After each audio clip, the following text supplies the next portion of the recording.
Welcome back to Anointed Lady TV, my good people. Welcome back to your number one channel for legit news on politics and many other koko wey dey sup for inside this our green white green country wey be Nigeria. Once again, we don come with breaking news, we don come with updates, we get report wey the general public need to dey aware about, and this informate my good people na update for the things and things wey dey play for inside Rivers State. And the koko now be say, sake of the decision of our President Bola Ahmed Tinubu to suspend the Rivers State Governor wey be Sasim Fubara plus his deputy wey be Ngozi Odu and the Rivers State House of Assembly, men now dey yarn say that decision is very much illegal and unconstitutional, and political experts now don begin advise the Rivers State Governor Sasim Fubara wey chop suspension say make e no allow the matter cool at all, make him carry the matter go Supreme Court, make him go banter am for there. But however, my good people, as I'm talking to you right now, one former federal lawmaker wey dey go by the name Senator Sani, he now don come outside dey question the legal options wey dey available to the Rivers State Governor Sasim Fubara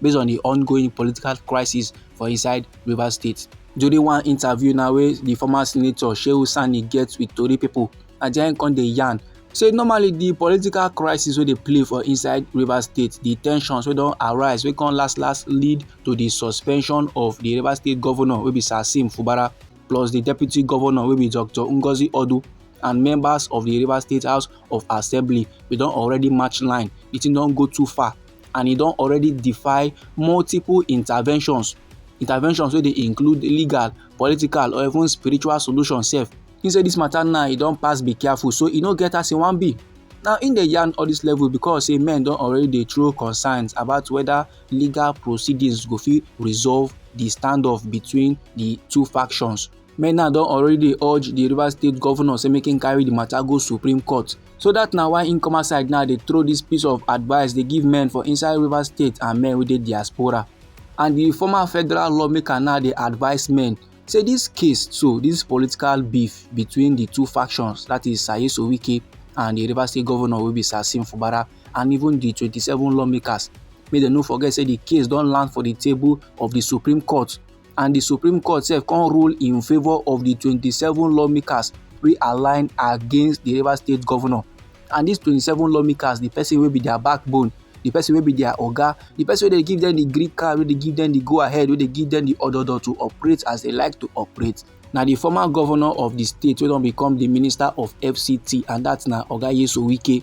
So if men be the reason say last if the Rivers State Governor Sasim Fubara come carry the declaration of the Presido go Supreme Court, wetin im dey expect? Supreme Court wey rule in favour of 27 lawmakers na no go rule in favour of a Presido of a nation? And no be lie, my good people, the crisis wey dey play for inside Rivers State has been marked by intense political tensions, and that na sake of say two major factions for inside Rivers State dey locked in a battle over governance. Two elephants dey fight for inside Rivers State, and one side na group wey dey loyal to the Minister of the Federal Capital Territory, and that na Nyesom Wike. Dem now wey dey loyal to Wike dey push for the impeachment of the Rivers State Governor wey be Sasim Fubara, and on the other side, the governor and his supporters dem don dey resist attempts to remove himself wey be the governor from office. This conflict so na come make good governance come paralyze for inside Rivers State, and the legislative and executive functions come dey in confusion and ewulewu.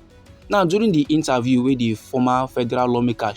Sani get, he na come dey reflect on the options wey dey available to resolve the conflict. He na come dey yarn say some men now don drop suggestion say make the Rivers State Governor Sasim Fubara carry the matter go court, but e dey remain unclear wetin go last play out for court. Men now no know wetin go be the outcome of legal action, wetin they go fit achieve if they last carry the matter go Supreme Court, and that na sake of say e no get any new thing wey they wan tell the Supreme Court because they don already rule on the matter. The Supreme Court don already observe say currently crisis dey for inside Rivers State, and that na why they come plaster the 27 lawmakers wey dey loyal to Nyesom Wike as the legitimate lawmakers of the Rivers State House of Assembly. And even as the Supreme Court dem plaster their ruling, peace no still come board for inside Rivers State. And now men never fully observe, men now never fully understand whether na supporters of any of the factions now dey go blow up pipelines for inside the Niger Delta. So last the decision of our President Bola Ahmed Tinubu to suspend both parties e good because they no go fit wait make jagoda men now come blow up all the old pipelines for Niger Delta. before Supreme Court go come last drop ruling wey go bring peace for inside Rivers State. Now, even as the decision of our President Bola Ahmed Tinubu don kuku plaster widespread debate across we nation Nigeria, the federal government and the ruling All Progressive Congress with their full chest don defend the declaration of a state of emergency for inside Rivers State by our President Bola Ahmed Tinubu, and all of them now dey point finger against Sasim Fubara, say na im actions na be the primary causes of the political crisis. For inside one statement now wey dey issued on Tuesday, the APC dey accuse Sasim Fubara say e undermine governance for inside Rivers State by acting without regard for constitutional procedures. One countryman wey dey go by the name Felix Mokpa, and he na the APC their national publicity secretary. For inside one statement wey im drop, im dey yarn say the Rivers State governor suppose know say his decision to expend Rivers State funds without proper legislative appropriation go get severe consequences for stability of the state, and by doing so the governor stripped himself of all constitutional protections of the office of governor, because last the things wey im do dey violate the foundational principles of governance, and that na come make Rivers State now come dey in a state of constitutional chaos, and that na come escalate the political crisis. The APC come still dey yarn say the actions of the governor did not only strip Rivers State of proper legislative oversight, but e dey also undermine the rule of law for inside the region. And sake of say there was no functioning legislature wey normally dey very much essential for a democratic system, that na come give the executive arm, which is the governor, free hand to do everything wey e wan do, and nobody go fit torchlight a matter, and im go don do jaguda activities and nobody go fit question am. So the state of emergency wey our President Bola Ahmed Tinubu plaster na the only viable solution to restore law and order for inside Rivers State and to protect the safety and well-being of Rivers State people.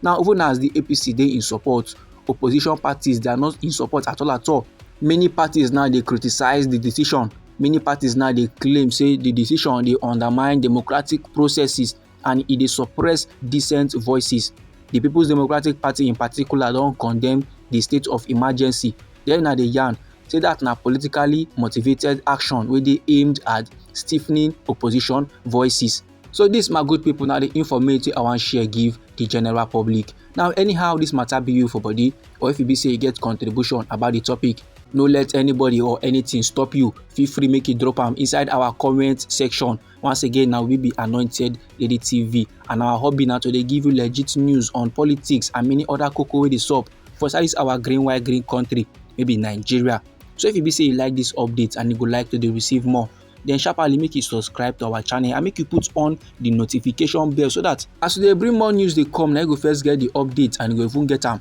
sharp. Now me they come back with more reports, with more updates for you, my good people. Try make you no go anywhere.